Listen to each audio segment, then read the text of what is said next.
बिस्मिल्लाहिर्रहमानिर्रहीम। ACCP के से मैं हूँ अहमद शेख और मेरे साथ तशरीफ़ रखते हैं राशिद हमीद, जिनका मैं तारुफ आपसे करवाता चलूँ कि तजिज़ा निगार हैं और करप्शन के मामलात में इनकी एक गहरी नज़र है। आज हम एक स्याह कहानी की बात करेंगे। नाज़रीन, पानी हयात है और रोशनी इंसान को उसकी मंजिल का तयन फराहम करती है, और ये दोनों चीज़ें पाकिस्तान में एक ऐसे महकमे के सुपुर्द हैं जिसको कभी वापडा कहा जाता था, कभी इसमें लेस्को का नाम आ गया। जब डिस्ट्रीब्यूशन हुई तो फिर लेस्को आया और फिर उसके बाद इस महकमे के और बहुत से यूनिट बने। अब एक और महकमा, एक इंडिपेंडेंट कंपनी हमारे सामने आई और जिसका नाम है NTDC यानी national transmission and dispatch company. ये कंपनी क्या काम करती है, किस तरीके से करप्शन में इन्वॉल्व है, इसकी बात हम बाद में करेंगे। लेकिन नाज़रीन, आपको कुछ देर मेरे साथ रहना पड़ेगा।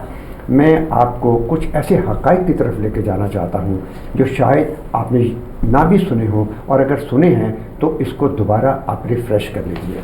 आपको याद होगा कि 1994 में IPP का एक स्याह दौर इस कौम ने देखा था, जिसको इंडिपेंडेंट पावर प्रोड्यूसर्स का नाम हमने दिया था। और फिर 2015 में 250 मुलाजमीन को इसी कंपनी के वापडा, लेस्को और दीगर जो इससे रिलेटेड महकमे से उनसे बरतरफ कर दिया गया कि ये लोग बड़े ओहदों पर फाइज थे लेकिन करप्शन में इन्वॉल्व थे, लेकिन करप्शन नहीं रुक सकी।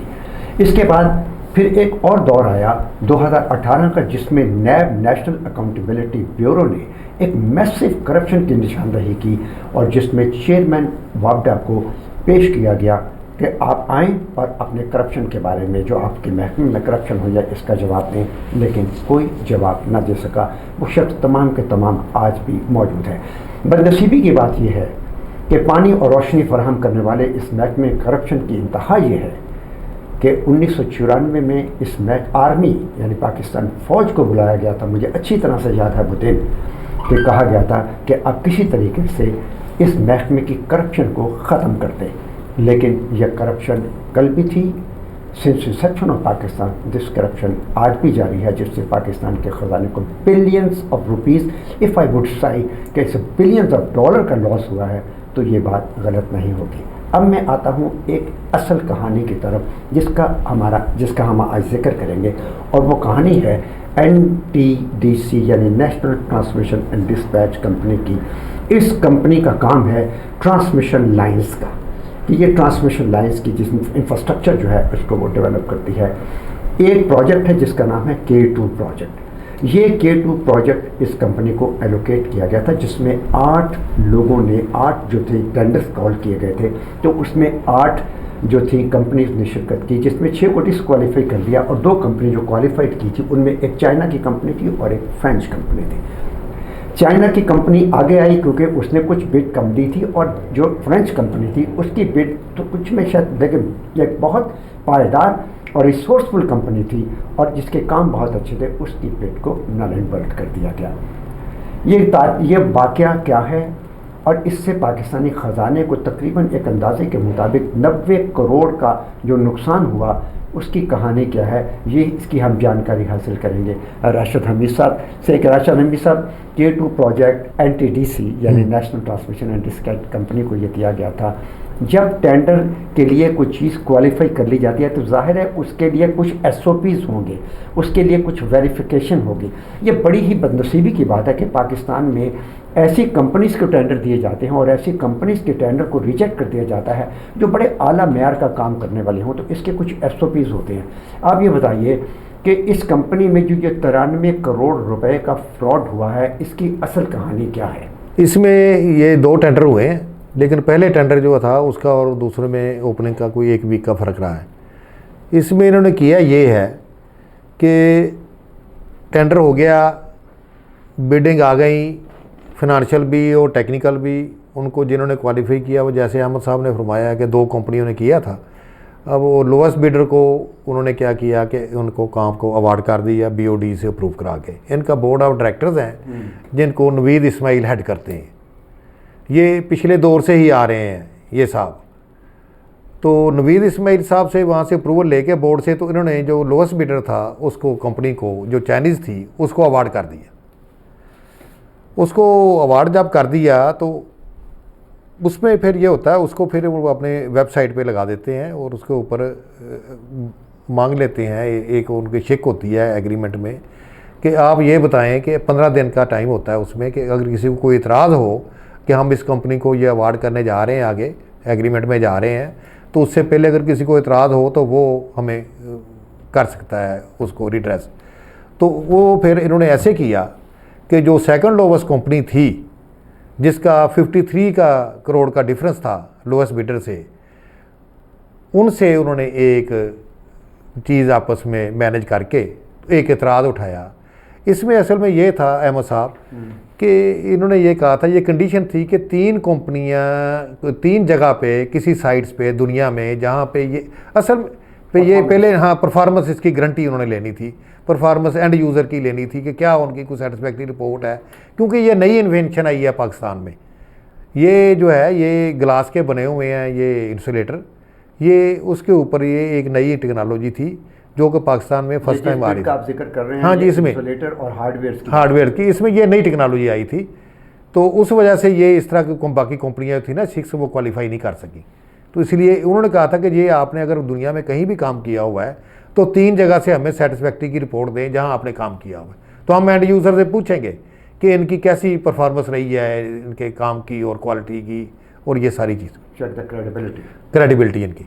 तो जो छोटी कंपनी, ये लोएस्ट जो बिडर था इसमें, उसने भी दे दी, और वो जो सेकंड लोएस्ट था उसने भी दी होंगी, सब ने दी होंगी अपनी तरफ से जहाँ जहाँ काम किया होगा। तो उनमें से एक तो इन्होंने 5 जमा कराई जो लोएस्ट बिडर था। 5 में से एक थी चाइना की, तो चाइना को उन्होंने ऑन नहीं किया कि जनाब ये तो आपके अपने कंट्री में है तो इसलिए आप इसको रहने दें। तो 3 असल में रिक्वायर्ड थी, तो इन्होंने ज़्यादा जमा करा दी। अच्छा, बाकी जो हुई बात उसको डिस्क्वालीफाई कर दिया, और इसको फिर उन्होंने कहा 3 जगह से इनकी रिपोर्ट जो थी वो क्लियरेंस की आ गई जो इनकी रिक्वायर्ड थी। एक थी उसमें इंडिया की पावर ग्रिड, जो इंडिया की कंपनी है जहाँ पे जो डील करते हैं। मैं आपसे सवाल करने हाँ वाला जी, था कि सर, इसके बारे में बहुत सारी बातें भी हैं। हाँ जी, लेकिन आप कंटिन्यू कीजिएगा, फिर मैं आपसे इसके बारे में ज़रूर पूछूंगा। मैं थोड़ा सा पावर इंडिया का बता दूँ। तो पावर इंडिया की जो इन्होंने लगाई थी एंड यूज़र की और वो सेटिस्फैक्ट्री रिपोर्ट, तो उसके ऊपर उन्होंने आपस में मिल के जब कुछ चीज़ें जब मैनेज कर लेते हैं। अब अहमद साहब इसमें एक बात आप जहन में रखें कि जो पहले कंट्रैक्टर लोवेस्ट आया हो ना इस इतने डिफरेंस पे, तो उससे फिर इनकी डील उस तरह नहीं चलती, जिनके अपने मॉनेटरी बेनिफिट्स होते हैं ना, वो उससे उस तरह नहीं पूरे होते जो अच्छी बिड वाला दे सकता है। तो इसमें जब 53 करोड़ का डिफरेंस था तो उनको ये ख्याल हुआ कि हम क्यों ना इसको इस तरह मैनेज करें और उनके साथ कोई ऐसी बेहतर डील हो जाए। तो ये बात हमारी ACC PK की टीम गई थी वापडा हाउस, उनसे मिली भी थी और उन्हें कहा भी था, और हमने उसके ऊपर अपनी जो ऑब्जर्वेशंस थी वो भी हमने दी थी कि आप हमें इन चीज़ों का ज़रा हमें क्लियर कर दें, ताकि आज प्रोग्राम के सिलसिले में भी, ये प्रोग्राम डिले भी इसलिए हुआ है थोड़ा सा कि शायद हमें जो है ये वापडा वाले जो है कोई अपना इसके ऊपर कोई बात बताएं, लेकिन उन्होंने इस मामले में हमें इस काबिल ही नहीं समझा कि हमें मीडिया पूछ रहा है या कोई हम करप्शन कर रहे हैं। तो इस सिलसिले में जब दूसरी पार्टी से इनकी डील हो गई, अच्छी डील, तो फिर इन्होंने ये सोचा कि ये पहली पार्टी जो है ये ऐसे ही क्वालिफाई हमने कर दी थी और इसका रेट भी लो है, तो इनके साथ तो हमारे उस तरह इनके साथ हमारा मामला नहीं चलेगा जितना अच्छा मामला था हमारे हायर बिडर के साथ जा सकते हैं। मैं अंडरस्टैंड कर रहा हूँ आपकी आप बात तो समझते हैं यहाँ पे जो सिस्टम है। लेकिन आपने अभी कहा डील हो गई। हाँ, deal when you talk about the deal, हाँ, I personally understand it's हाँ, a kickback or some हाँ, underhand कुछ इनका काम जो है। हाँ, ये देखें ना जो इनकी बात ये है कि जब चाइना की कंपनी ने बिड दी और उसके बाद फ्रेंच कंपनी ने बिड दी, उसके बाद आपने 3 सर्टिफिकेट्स का जिक्र किया कि वो वेरिफिकेशन करेंगे कि इन्होंने 3 कौन सी जगहों पे काम किया हुआ है जिनकी रिपोर्ट सेटिस्फैक्ट्री है और अवार्ड वो इन्होंने क्या स्पेसिफिकेशन, दोनों कंपनीज की स्पेसिफिकेशन सेम थी? वो सेम, जी, तभी वो टेक्निकली क्वालिफाई हुए ना। क्वालिफाई टेक्निकली जब देखें ना, 2 किस्म की क्वालिफिकेशन इनकी होती है इस तरह के कंट्रैक्ट में, एक टेक्निकल और एक फाइनेंशियल, 2 बिडें आती हैं। पहले तो टेक्निकली क्वालिफाई किया, तो फिर प्रॉब्लम कहाँ? जो टेक्निकली क्वालिफाई होगा वही फाइनेंशियल बिडर में भी एलिजिबल होगा। तो इसलिए इन्होंने प्रॉब्लम रूट काज तो आपको पता ही है, वो मैं आपको बताता हूँ बाद में फिर कैसे, थोड़ी मैं आपको पिक्चर दे दूँ ना फिर क्यों होता है ये। तो उसमें उन्होंने ये किया कि ये जो थे सेकंड लोएस्ट के साथ उनका साथ इंटरेस्ट बेहतर हो गया होगा, ये तो कोई बात नहीं है, कोई आपस में ये कोई आपस में लोग मिलते हैं, डिस्कस करते हैं, मामला तो और भी कई किस्म के होते हैं। वो मामला तो उनके साथ मेरे ख्याल में उनके साथ मामला तो इनके बेहतर हो गए, जिसकी वजह से उन्होंने ये एक ऑब्जर्वेशन उनकी तरफ से रेज़ कराई सेकंड लोएस्ट बिडर से कि जनाब ये जो पावर ग्रिड इंडिया है तो इनसे आपने जो आपने सर्टिफिकेट लगाया है, तो उनका वहाँ से एक सिंपल जवाब आ गया। वो मैं आपको डॉक्यूमेंट्स भी दिखाता हूँ। उसके ऊपर उन्होंने दे दिया कि जनाब ये हमने इशू नहीं किया, सिर्फ ये सिंपल सा जवाब आया कि ये हमारे ऑफिस से ये इशू नहीं हुआ लेटर। भाई आप कंसर्न क्वार्टर के ऊपर टच करेंगे तो वहाँ से जवाब आएगा ना। आपने ऐसे उसको टच किया डोर को, जो कि कॉरपोरेट डोर था उनका, और वहाँ उनके पास वो इन्फॉर्मेशन उनके पास नहीं थी उस वक्त, ना उन्होंने वो लेटर इशू किया था। आप कहना ये चाहते हैं कि जो प्रॉपर एड्रेस था, हाँ, उसको उन्होंने एड्रेस नहीं किया, हाँ, उन्होंने इसकी एक और सब डिवीजन को किया, हाँ, और जिन्होंने इनकार किया कि ये हम वो एड्रेस तक किया। देखें जब प्रोजेक्ट चलते हैं ना तो साइट पे भी ऑफिस होते हैं, सब ऑफिस भी होते हैं, और वो जितनी देर प्रोजेक्ट कंप्लीट होने के बाद भी वो ऑफिस उसको जो पीरियड होता है 6 महीने का, उसमें वो लोग आफ्टर करते रहते हैं। वो ऑफिस जो है बाद में शिफ्ट हो जाते हैं, लोग भी और टीमें भी शिफ्ट हो जाती हैं दूसरे प्रोजेक्ट्स पे। तो इन्होंने जब हेड ऑफिस से पूछा तो हेड ऑफिस ने कहा जनाब हमने ये लेटर इशू नहीं किया, ये सिंपल वहाँ से जवाब आया है। तो लेटर तो उन्होंने उन्होंने डिस्क्वाल इसके ऊपर उन्होंने ये कहा कि जनाब इनको डराना शुरू किया कि हम आपको जनाब अला कर देंगे, ब्लैक लिस्ट करेंगे और ये करेंगे, आपने हमें जो है ना ये एक फेक डॉक्यूमेंट दिया है। अच्छा, उसके ऊपर इन्होंने ये किया कि जब उन्होंने ये करा करके ड्रामा, उसके बाद इन्होंने क्या किया कि इनसे जो इन्हें अवार्ड कर किया था काम, वो इन्होंने विड्रा कर लिया इस लेटर के बाद। और इसको विड्रा करने के बाद जो कि BOD से पहले इन्हीं लोगों ने अप्रूव किया था, लोवेस्ट बीइंग लोवेस्ट, इन्होंने जो सेकंड लोवेस्ट था उसको अवार्ड कर दिया। ये विदिन वीक कह रहे हैं, ये इतनी जल्दी देखें इनको कि मुसीबत कितनी पड़ी हुई है। और अब ये बात में हमें प्रोब करने से पता चली है कि जो इस वक्त MD है अयूब, वो 15 जुलाई के बाद शायद यहाँ पे ना हो, तो उन्होंने इस पोस्ट ही इसलिए किया था क्योंकि अपने बेनिफिट लेने के लिए। 15 जुलाई के बाद अयूब जो है वो वहाँ पे नहीं होगा MD, दूसरे साहब आ जाएंगे। ये जो था MD अयूब, ये पहले GM था यहीं पे, तो ये ऑलरेडी एक मैनेज सारा ये सिस्टम लगता है। तो उसमें इस बात के ऊपर इनको इस तरह विड्रा नहीं करना चाहिए, तो उनके पूछना चाहिए था कि जनाब आपने ये दिया, आप इसके ऊपर हमें बताएं या हमें कन्फर्म कर के बताएं। ये कोई ऐसी बात तो है नहीं। वो 3 की रिक्वायरमेंट तो उनकी पहले भी पूरी हुई है जो एक्चुअल थी। नहीं, जो विक्टिम है जिनके साथ ज्यादती हुई या जिनके साथ वो समझते हैं कि उनके साथ इंसाफ होना चाहिए था, तो पाकिस्तान में तो नैब है, पाकिस्तान में तो और बहुत सी थी जहाँ वो अप्रोच कर सकते हैं। हाँ जी, अहमद साहब, तो उन्होंने उस पर कुछ बात। अहमद साहब, मैं आपको एक बात बताऊँ, यहाँ पे होता ये है कि लोगों ने कहते हैं कि जनाब हम तो कंट्रैक्टर हैं, हमने तो फिर भी यही काम करना है और हमारी रिप्यूट ख़राब हो जाए। आपको कंट्रैक्टर की पोजीशन का पता है काफ़ी कि कंट्रैक्टर की पोजीशन बड़ी डिफरेंट होती है। वो कहता है जी मेरा बैड नेम लग जाएगा, मेरे साथ स्टिग्मा लग जाएगा, कल को फिर मैंने फिर यही काम करना है, तो ये लोग जो हैं फिर वो मुझे तंग करेंगे। तो आपको पता है क्लाइंट के पास इख्तियारात जो है ना, वो अल्टीमेट सारे क्लाइंट के पास ही इख्तियारात होते हैं जिसने पेमेंट करनी होती है। तो कंट्रैक्टर जो हैं वो इस तरह से अपनी वहाँ प्रेजेंटेशन है और आपस में वहाँ पे एज ए कंट्रैक्टर तो फाइट करते रहते हैं, लेकिन इस तरह जो है ये जो इदारे हैं करप्शन के, उनमें उनका इस तरह फिर जाना जो है ना, कभी आपने सुना नहीं होगा कि कोई कंट्रैक्टर जो है वो नैब में चला जाए कि जनाब उसने ये कर दिया या उसने कर दिया। इसलिए आम पब्लिक का बंदा या कोई और वेलफेयर के बंदे या कोई जो मुल्क के खैर ख्वाह है, नेशनलिस्ट है, वो तो इस तरह की शिकायत वहाँ कर देते हैं। इसमें आपको एक मज़े की बात सुनाता हूँ कि ये जो टेंडर की या ये बिडिंग जो इन्होंने रिसीव की हुई है ना, ये समझ लें आपके 20, 12, 20 में कोई की हुई हैं। ये 6 महीने गुजर गए हैं इसको। 6 महीने तक ये इतनी देर रख के क्या करते रहे हैं, ये इतना डिले इन्होंने क्यों किया है मैटर चीज़ों को। ये 5वें महीने में आके ये अब बिड ओपन कर रहे हैं फिनंशियल, और ये इतनी देर में कौन सी एवेल्यूएशन करते रहे हैं सर।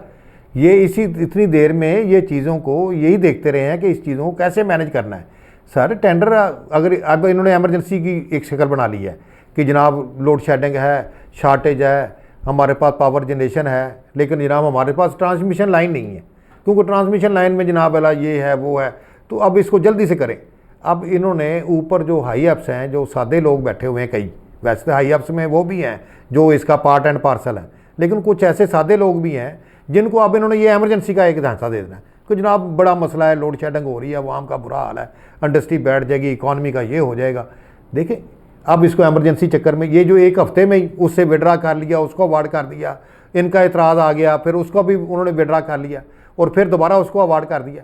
आपके ख्याल में जिसको एलोकेट किया गया था, यानी चाइनीज़ कंपनी जिसने अपनी तमाम की तमाम चीज़ें साबित कर दी कि हमारे पास ये 3 सर्टिफिकेट्स, हमारी क्रेडिबिलिटी की रिपोर्ट्स ये ओके है, तो टेक्निकली क्वालिफाइड थे वो, क्यों किया क्वालिफाइड टेक्निकली? उसको जब आप कभी किसी सूरत में असूली तौर पे तो आप उसको डिस्क्वालीफाई नहीं कर सकते। लेकिन अब ये बताइएगा कि एट दिस स्टेज अब मामला कहाँ है? अच्छा तो देखें ना, अब इसमें इन्होंने अब क्या कर रहे हैं, फिर उन्होंने ये किया कि ग्रिड वालों का जवाब भी आ गया। लोएस्ट बिडर जो कि मुल्क का हमारा जो था तकरीबन 1 अरब के करीब जो अमाउंट हमारी बच रही थी, इन्होंने उसको भी केयर नहीं किया। देखें ना इनका इंटरेस्ट क्या है, इन्हें यहाँ पे पोस्ट किया जाता है या मुलाजम किया जाता है सारे नेशनल इंटरेस्ट के लिए, अपने मुल्क के अवाम के इंटरेस्ट के लिए। तो ये अपने इंटरेस्ट में जब पड़ जाएंगे तो फिर ये इस तरह की वाक़यात होंगे। अभी आप जो कह रहे थे बात, उसमें ये है कि इनको डिस्क्वालीफाई करना इस तरह आसान नहीं होता। मुझे नहीं पता कौन से रूल्स हैं जो उनको इतनी अर्जेंसी में किसी को आप उसको दे दें, आप उसको दे दें। ये तो इनका एक अजीब सा इन्होंने ये काम किया हुआ है। और अब ये है कि ACCPA की टीम की सारी, जब हमने वहाँ पे कुछ मैटर इनसे इकट्ठा किया और कुछ इधर उधर से हमने इंक्वायर किया, ये तो हमारे साथ बात करने के लिए तैयार ही नहीं थे MD साहब या दूसरे। तो इन्होंने क्या, अभी देखें ये हमारी क्या एफर्ट है, हम तो नेशनल लॉस के इशू में हैं कि हमने मिनिस्टर हम आदाजर से लेके अब इसके ऊपर एक ताबश साहब हैं, गौहर साहब, जो कि इनके एनर्जी के हमारे आजकल के वो एडवाइज़र हैं PM साहब के, तो वो इनको हेड कर रहे हैं तकरीबन। जो वहाँ पे एक है आवाज़ क्लरिकल स्टाफ में कह लें या एक होते हैं दफ्तर में सर कि ये क्यों हो रहा है और क्यों हो रहा है और कौन कर रहा है। फिर उसके बाद ये MD और ये चेयरमैन बोर्ड नवीद इस्माइल, ये भी पुरानी रजीम का बंदा है। तो ये बंदे जो हैं ये आज इसको अप्रूव कर रहे हैं, सुबह इसको डिस्क्वालीफाई कर रहे हैं, फिर उसको क्वालीफाई कर रहे हैं। जब इनकी लोएस्ट बिडर की रिप्रेजेंटेशन आ गई ग्रिड की, इंडिया की, तो उसके ऊपर इन्होंने अब तक कोई एक्शन नहीं किया। तो जब उन्होंने प्रेजेंटेशन दे दिया तो आप उसकी दोबारा कन्फर्मेशन करें, आप अपनी हर तरीके से तसल्ली करें। आप उसको टच नहीं कर रहे और इनको एक शोकत नोटिस इशू कर रहे हैं दूसरी पार्टी को। जहाँ तक नेशनल इंटरेस्ट की बात है तो वो चाइना हो या फ्रांस हो, जिसमें पाकिस्तान का इंटरेस्ट होगा हम तो वो काम करेंगे। लेकिन जो बातें आप कह रहे हैं उन बातों से तो ये अंदाज़ा होता है कि चाइनीज़ कंपनी को ये बिड अवार्ड होनी चाहिए। अब सूरत हाल ये है कि पाकिस्तान में चूँकि करप्शन का इतना बड़ा दौरा है और ये सिंस इंसेप्शन ऑफ पाकिस्तान, जैसे कि मैंने शुरू में कहा था, जिन्ना साहब ने कि वापडा से लेके लेस्को से लेके और अब ये जो आपका महकमा है national transmission and dispatch company, इसमें भी तकरीबन वही लोग शामिल हैं जो लोग आपको बिजली की फराहमी का सारा काम करते थे। अगर इन महकमों में यही अमल रहा तो फिर मैं नहीं समझता कि पाकिस्तान का वो ख्वाब जो हम कहते हैं, हमारे प्राइम मिनिस्टर कहते हैं कि नया पाकिस्तान होगा, नया पाकिस्तान में करप्शन नहीं होगी। There are 2 types of people in Pakistan. One who corrupt the system, 2 types of corruption. One are people who corrupt the system to make money, and the others, the majority, are corrupted by the system. किसी भी ताकतवर की जरूरत नहीं पड़ेगी इस मुल्क में आपका पैसा चोरी करके बाहर लेके जाएं। लोगों को ये समझ नहीं आती कि जब एक मुल्क का पैसा चोरी होता है तो वो असल में सारी कौम को उसका नुकसान होता है। ये नया ज़माना है, ये सोशल मीडिया का ज़माना है, मोबाइल फ़ोन का ज़माना है। लोगों को अब पता चल जाता है, जब करप्शन होती है पहले छुप जाती थी, अब छुपती नहीं है। जब करप्शन एक माशरे में बढ़ जाती है एक सतह से ज़्यादा, तो सबसे पहले क्या होता है, जो पैसा अवाम पे खर्च होना होता है वो लोगों की जेबों में चला जाता है। और फिर प्रोजेक्ट्स ऐसे बन जाते हैं, प्रोजेक्ट बन जाते हैं सिर्फ किकबैक्स के लिए। तो ये करप्शन तो हम सबके सामने है। तो हमारा ACC पीके से ये एक मैसेज है पूरी कौम के लिए और उन तमाम लोगों के लिए जो पॉलिसी मेकर हैं कि अगर ऐसे कामों में भी अगर आपने एक्शन ना लिया, अगर 8 कंपनियों में से 6 कंपनियां डिसक्वालीफाई हुई, 2 कंपनी ने क्वालिफाई किया, एक कंपनी का कोई एक लेटर गलती से या कोविड की डिले की वजह से नहीं मिल सका और बाद में वो लेटर जारी हो गया और वो क्वालिफाई कर गई और उससे पाकिस्तान के ख़जाने को फ़ायदा होगा, नुकसान नहीं होगा, तो असूली तौर पे ये बिड उनको जानी चाहिए थी। अगर तो हमारा जज्बा ये है तो फिर मुल्क तरक्की की राह पर गामजन होगा। अगर हमारी सोच में फिर वही करप्शन के अंसर शामिल हैं कि कहाँ से हमें पैसा मिलेगा और कहाँ से हम एक मेरिट पे किए जाने फैसले को डिसक्वालीफाई करके एक ऐसे फैसले को इम्प्लीमेंट कर देंगे जो किसी भी सूरत में मेरिट पे नहीं आता, तो फिर पाकिस्तान की जो इकोनॉमिक डेवलपमेंट की हम बात करते हैं तो फिर ये हमारे लिए बिल्कुल एक ख्वाब होगा। सर मैसेज जो है ना अहमद साहब, देखें आम बंदा ये समझता है, हम तो आवाम के लोग हैं ना सर, आम लोग हैं, आम बंदा ये समझता है कि ये वापडा वाले जो लूटमार करते हैं, ये डिस्ट्रीब्यूशन वाले, ये वापडा वाले एक्शन कनेक्शन और बिजली का बिल ज़्यादा आ गया, आम बंदा समझता है शायद ये करप्शन है। ये तो करप्शन ही कोई नहीं है सर, आपके सामने ये आप देखें 1 अरब की करप्शन सिर्फ 2 टेंडरों में है। अच्छा, और मज़े की बात इसमें ये की है कि अभी तक उनको आपने ना ब्लैक लिस्ट किया है, ना आपने उनको कोई शौकवाद नोटिस दिया है। अच्छा, एक और भी टेंडर था इसके बाद, उसमें भी इनकी बिड गई हुई थी, इस जो थे चाइनीज़, उसमें क्या किया कि उसको फिर फ्रेंच कंपनी जो लोएस्ट आई है, जब टेंडर ओपन हुए हैं, ये मेरे ख्याल में 5 तारीख को हुए हैं कि या उससे ये 2-3 दिन की बात, उसमें इनकी बॉडी जो चाइनीज़ थे उनकी बिड ही ओपन नहीं की। अच्छा, उसमें जो बिड लोएस्ट आया है वो फिर वही फ्रेंच आ गया। कमाल की बात ये है, ये ब्लैक लिस्ट भी नहीं है लेकिन इनको ब्लैक लिस्ट का बेव कर दिया गया है कि जिस तरह ये ब्लैक वे उनकी भी बिड ओपन करें। अच्छा, जब उनका सर रेट अनाउंस हो जाता है ना अहमद साहब, एक वो पार्टी को तो अनाउंस हो गया, अब हमने प्रोब किया मैटर और बाद में पता चला कि जनाब इसमें चाइनीज़ फिर लोवेस्ट है। अगर ये ओपन करेंगे उस लिफाफे को जो उनकी कस्टडी में है, NTDC के पास है, तो उसको अगर ओपन करेंगे तो उसमें तकरीबन 40 से 50 करोड़ का फिर डिफरेंस है। अब ये देखें कि वो ब्लैक लिस्ट हुई नहीं कंपनी और इनको ये ब्लैक लिस्ट का बिहेव कर रहे हैं, इसका क्या मतलब है? जब इस किस्म के महकमों में यह करप्शन होगी, जब ऐसे अफसरान ND जो आपका national transmission and dispatch company में इस किस्म के लोग बैठे होंगे जिन्होंने जो पुट द नेशनल इंटरेस्ट, उनको चाहिए कि always put the national interest in front और जितनी भी किक्स बैक्स वाली चीज़ों को पीछे फेंक दें। सर ये तो इमरान अहमद साहब 2 टेंडरों की बात है अभी तो सामने, इन्होंने तो पता नहीं कितने टेंडर किए हैं। राशिद साहब, ये 2-3 टेंडरों की बात ना करें, हम इस बात को इस तरह से मैं इस बात को इस तरीके से वाइंड अप करता हूँ जैसे कि आपने शुरू में ये बात बता दी हुई है कि हम ये समझते हैं कि पाकिस्तान में अगर मेरिट पे काम होना है तो फिर वो वापडा हो, वो प्राइम मिनिस्टर हाउस हो, वो नेशनल ट्रांसमिशन डिस्पैच कंपनी के अफसरान हो, इनको कटहरे में लाया जाए और इनसे कटहरे में बात के पूछा जाए कि जनाब आपने मुल्क की भलाई के लिए क्या काम किया है। आप तो कौमी ख़जाना भरने के लिए आए हैं, ना कि कौमी ख़जाना खाली करने के लिए हैं।